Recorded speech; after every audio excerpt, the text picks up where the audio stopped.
Hi friends, welcome back to my channel. ఈరోజు recipe వచ్చి కందిపప్పు వేసి అయితే చికెన్ కర్రీ అయితే చేసి చూపిస్తాను. టేస్ట్ అయితే సూపర్గా ఉంటుందండి, మీరు కూడా ట్రై చేయండి. కందిపప్పు అయితే 50 గ్రాములు తీసుకున్నాను. ఇదైతే నీట్గా కడిగి ఒక పక్కన పెట్టుకోవాలి. చాలా బాగుందండి కర్రీ అయితే. చికెన్లో వేసుకుని వండి చూడండి, మీరే ఆశ్చర్యపోతారు, అంత బాగుంటుంది. పప్పు అయితే నీట్గా కడిగి ఒక పక్కన అయితే పెట్టేసుకున్నాను. వాటర్ అయితే వేసుకుంటున్నానండి సరిపడినంత. అరకేజీ చికెన్లోకి అయితే 50 గ్రాములు కందిపప్పు అయితే వేసుకున్నాను. ఉల్లిపాయలు అయితే వేసుకున్నాను, టమాటాలు కూడా వేసుకున్నానండి. ఒక గుప్పుడు ఉల్లిపాయల ముక్కలు వేసుకున్నాను. ఒక టమాటా అయితే కట్ చేసి వేసుకున్నాను. కొంచెం పసుపు అయితే వేసుకుని మూత అయితే పెట్టేసి ఒక 2 విజిల్స్ అయితే రానివ్వాలి. ఎక్కువ విజిల్స్ అయితే వేయించుకోకూడదండి. ముందుగా స్టవ్ వెలిగించుకుని గిన్నె అయితే పెట్టేసుకున్నాను. ఆయిల్ వేస్తున్నాను కూరకు సరిపడగా. ఆయిల్ అయితే వేడెక్కిందండి. ఉల్లిపాయలు పచ్చిమిరపకాయలు అయితే వేసుకుని బాగా ఫ్రై అవనిద్దాము. కుక్కర్ మూత పెట్టుకున్నాను కదా, 2 విజిల్స్ అయితే సరిపోతుందండి. మెత్తగా అయితే వేయించుకోకూడదు, కచ్చాపచ్చగా అయితే వేయించుకోవాలి. విజిల్స్ అయితే 2 విజిల్స్ అయితే వేయించుకుంటే సరిపోతుంది. ఎక్కువ వేయించుకున్నా మెత్తగా అయిపోతుంది పప్పు. ఉల్లిపాయలు అయితే ఒకసారి కలుపుకున్న తర్వాత మూత అయితే పెట్టేసుకుని ఫ్రై అవనిద్దాము. ఫ్రెండ్స్, ఎవరైనా కొత్తగా మన ఛానల్కి వస్తే మన ఛానల్ అయితే సబ్స్క్రైబ్ చేసుకోండి, లైక్ చేయండి, షేర్ చేయండి, కామెంట్స్ కూడా చేయండి ఫ్రెండ్స్. ఉల్లిపాయలు అయితే బాగా కొంచెం ఫ్రై అయినాయి కదా, ఇప్పుడైతే దీంట్లో టేస్ట్కి సరిపడగా సాల్ట్ అయితే వేస్తున్నానండి. కొంచెం పసుపు కూడా వేసుకుందాం. ఆల్రెడీ మనం పప్పులో వేసుకున్నాం కదా కొంచెం పసుపు, దీంట్లో అయితే కొంచెం పసుపు అయితే వేస్తున్నాను. వేసిన తర్వాత అయితే ఒకసారి కలుపుకుందామండి. కలిపిన తర్వాత అయితే మూత పెట్టి బాగా ఫ్రై అవనిద్దాము.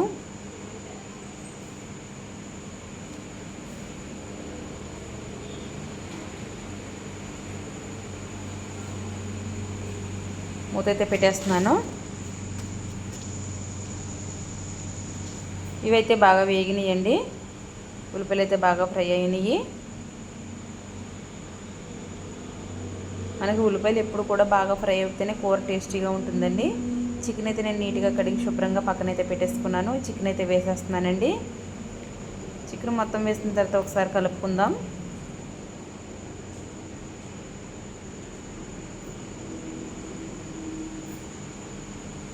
ఇలా చేసి చూడండి, చికెన్ ఇష్టం లేని వాళ్ళు కూడా చక్కగా తింటారు.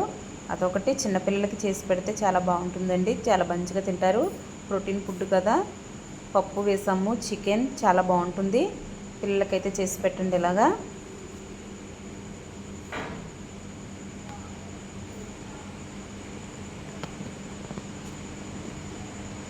మూత అయితే పెట్టి బాగా ఫ్రై అవనిద్దాము. చికెన్ కూడా ఫ్రై అవ్వాలి. కొంతసేపు అయితే ఫ్రై అయింది కదండి, ఇప్పుడైతే మూత తీస్తున్నాను. ఇప్పుడైతే అల్లం వెల్లుల్లి పేస్ట్ కూడా వేసుకుందాం. ఒకసారి అయితే కలుపుకున్న తర్వాత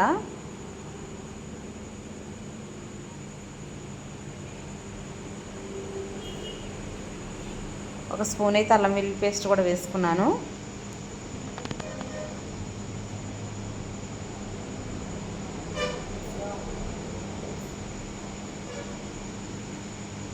ఇది కూడా ఒకసారి ఫ్రై అవనిద్దాము, ఒక 2 నిమిషాలు.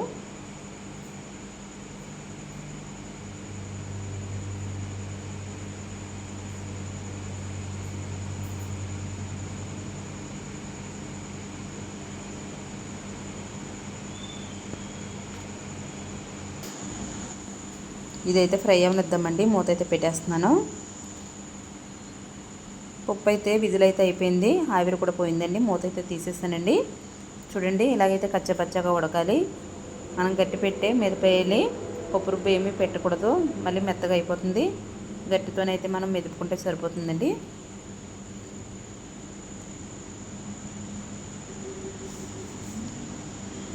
అలా కచ్చపచ్చగా అయితే మనం ఒకసారి కలుపుకున్న తర్వాత పక్కన అయితే పెట్టేసుకోవాలి.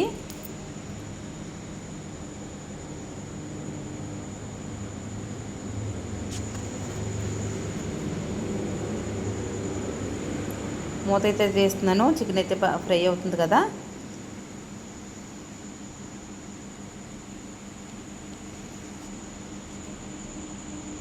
ఇప్పుడైతే కారం కూడా వేసుకుంటున్నానండి.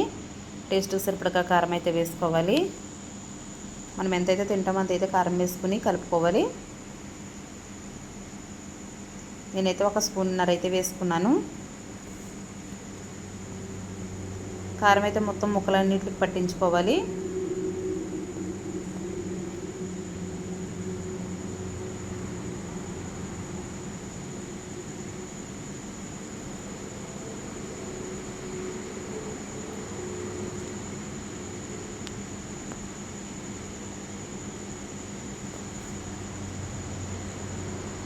కారం అయితే ముక్కల నీళ్ళు పట్టించాను కదా, ఒక 5 నిమిషాలు అయితే ఫ్రై అవనిద్దాము. ఒక 5 నిమిషాల తర్వాత అండి కరివేపాకు అయితే కడిగి పక్కన పెట్టుకున్నాను, అదైతే వేసేస్తున్నానండి. దీంతోపాటు పప్పు కూడా వేస్తున్నాను.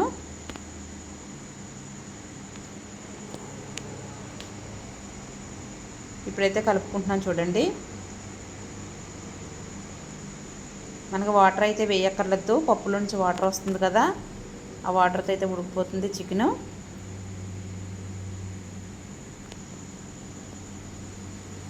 సిమ్లో పెట్టుకునే కుక్ చేసుకోవాలండి, హైలో పెట్టకూడదు, మాడిపోతుంది. సిమ్లో పెట్టుకుని మనం కుక్ చేసుకున్నాం అనుకో చక్కగా ఉడుకుతుందండి చికెన్ అంతా.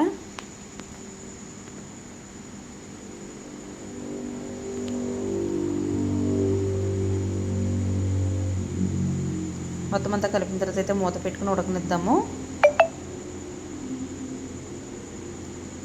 దీంట్లోకి అయితే మసాలా అండి, ఇదైతే మిక్సీ జార్లో వేసుకుని మనం మిక్సీ ఆడ పెట్టుకుని పక్కన అయితే పెట్టేసుకోవాలి.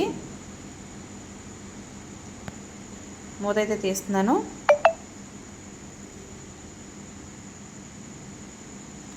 చాలా మట్టుగా అయితే ఉడికింది కదా, ఇప్పుడైతే మసాలాలు కూడా వేసుకుందామండి. మనం ముందుగా మిక్సీ పట్టుకున్న మసాలాలు అయితే వేసేసుకుందాం.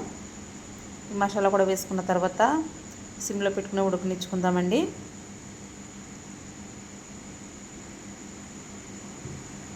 మనం కూరలో పప్పు వేసినంత వరకు వేసిన తర్వాత అయితే మనం సిమ్లోనే పెట్టి ఉడకనివ్వాలి. మనం హై ఫ్లేమ్లో పెట్టుకున్నామంటే మాడిపోతుందండి.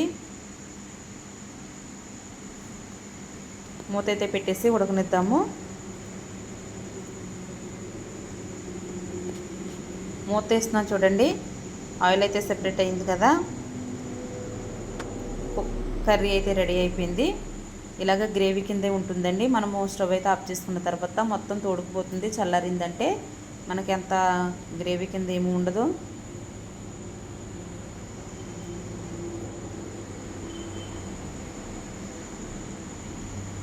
స్టవ్ అయితే ఆఫ్ చేసేసుకున్నాను. అంతేనండి, వేడివేడిగా కందిపప్పు చికెన్ అయితే రెడీ అయిపోయింది. ఎలా వచ్చిందో మీరు కూడా చెప్పండి ఫ్రెండ్స్. ఈ వీడియో కానీ నచ్చితే మన ఛానల్ మళ్ళీ మంచి రెసిపీతో అయితే కలుస్తాను. ఒక చిన్న లైక్ అయితే చేయండి. బాయ్ ఫ్రెండ్స్, మళ్ళీ మంచి రెసిపీతో కలుస్తాను. Bye friends.